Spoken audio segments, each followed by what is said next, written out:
మీరు చెప్పండి. సో మీరు బిజినెస్ ఇదే ఎందుకు సిల్క్స్ లేదంటే వస్త్ర రంగంలోనే ఎందుకు అడుగు పెట్టాలనుకున్నారు? ఎందుకంటే మీరు మంచి డాన్సర్, ఎంతో మందికి డాన్స్ నేర్పిస్తున్నారు, కోలాటం నేర్పిస్తున్నారు, ఇన్స్టిట్యూట్స్ ఉన్నాయి.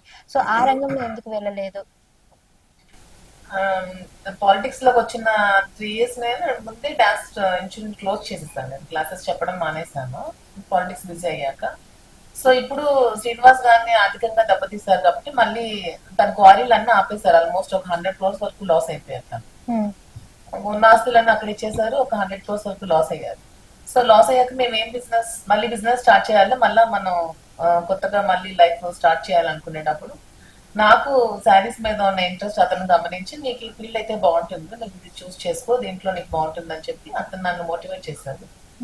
సో నాకు కూడా నేను ఉమెన్ కి ఎక్కువ సపోర్ట్, ఉమెన్ ఎంపవర్మెంట్ దిశగా ఉండాలనే ఆలోచనతో క్వాలిటీ ఉన్న శారీస్ ని తక్కువ తక్కువ రేంజ్ లో తక్కువ బడ్జెట్ లో ప్రతి ఒక్క మహిళకి అందాలనే ఆలోచనతో ఈ బిజినెస్ ని స్టార్ట్ చేయాలనే ఉద్దేశంతో నేను కూడా శ్రీనివాస్ గారు నాకు మగ్గాలు అవి కూడా అమ్మచ్చారు, దగ్గరుండి అన్ని సమకూర్చారు. సో నేనే దగ్గరుండి శారీస్ అన్ని వీవింగ్ చేయించి తీసుకొచ్చి ఈ స్టోర్ లో పెట్టి రీజనబుల్ రేట్స్ కి ఉమెన్ అందరికి అందాలనే ఆలోచనతో ఈ స్టోర్ స్టార్ట్. సో గట్టి కాంపిటీషన్ అయితే హైదరాబాద్ లో రాబోతుంది అయితే వకుల సిల్క్స్.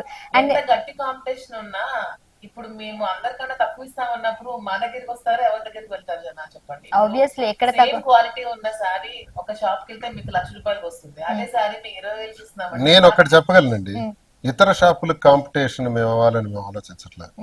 కస్టమర్ కి నాణ్యత గల వస్త్రం ఇవ్వాలని ఆలోచిస్తున్నాం. దానిలో మాత్రం టాప్ లెవెల్లో మా కాంపిటీషన్ ఉంటుంది. నాణ్యత ఇస్తాం, సరసమైన ధర ఇస్తాం, అది యాక్చువల్ ప్రైస్ ఇస్తాం, వాళ్ళకి రీజనబుల్ ప్రైస్ ఇస్తాం, నాణ్యతతో కూడుకున్న వస్త్రాన్ని ఇవ్వాలి, పట్టు ఇవ్వాలనేది, పట్టు సిల్క్ సారీ ఇవ్వాలనేది మా ధ్యేయం. దీనిలో పోటీ ఉంటాం మేము. వాళ్ళు చేస్తున్న వ్యాపార రంగంలో ఇంకెవరెవరో చేస్తున్న ఆ వ్యవహారాల్లో మేము పోటీ ఉంటాం. అందరూ అలానే వచ్చేస్తారు సార్. ఫస్ట్ స్టార్టింగ్ మీ తెలంగాణ ఎందుకు చూస్ చేస్తున్నాం అంటే తెలంగాణ పీపుల్ కొంచెం బాగా ఎక్కువ మమ్మల్ని బాగా ఆదరించారు ముందు నుంచి కూడా. బాగా మంచి మనసున్న వాళ్ళు కూడా తెలంగాణ పీపుల్ అంతా నాకు చాలా ఇష్టం. హైదరాబాద్ ఏంటంటే చాలా మందికి లైఫ్ ఇస్తుంది, అంటే బ్రతకడానికి చాలా అవకాశాలు అనేవి హైదరాబాద్ లో అయితే ఉన్నాయని నేను నమ్ముతాను. చాలా మందికి బ్రతుకునిస్తుంది. ఓకే, నెక్స్ట్ వైజాగ్ అనుకోవచ్చా? ఇంకా మీరు నెక్స్ట్ హైదరాబాద్ లోనే ఇంకొక 2-3 బ్రాంచెస్ మొత్తం కూడా హైదరాబాద్ ఉంటది. ఆ తర్వాత కర్ణాటక కూడా అని అంటున్నారు, కర్ణాటక బెంగళూరు కూడా అనుకుంటున్నారు. రైట్, ఇవన్నీ ఒకేసారి కాదండి, ఒక 1 year లోనో 1.5 years లో గ్రాడ్యువల్ గా పెంచుకుంటాం. అంటే మేము రెండు బ్యాలెన్స్ చేయాలి, పాలిటిక్స్ బ్యాలెన్స్ చేయాలి, బిజినెస్ చేయాలి కాబట్టి కొంచెం అటు ఇటుగా బ్యాలెన్స్ చేయాలి కాబట్టి ఇది చేస్తున్నాం. పాలిటిక్స్ విడిచిపెట్టేస్తున్నాం అని చాలా మంది అనుకుంటున్నారు, అది విడిచిపెట్టారు.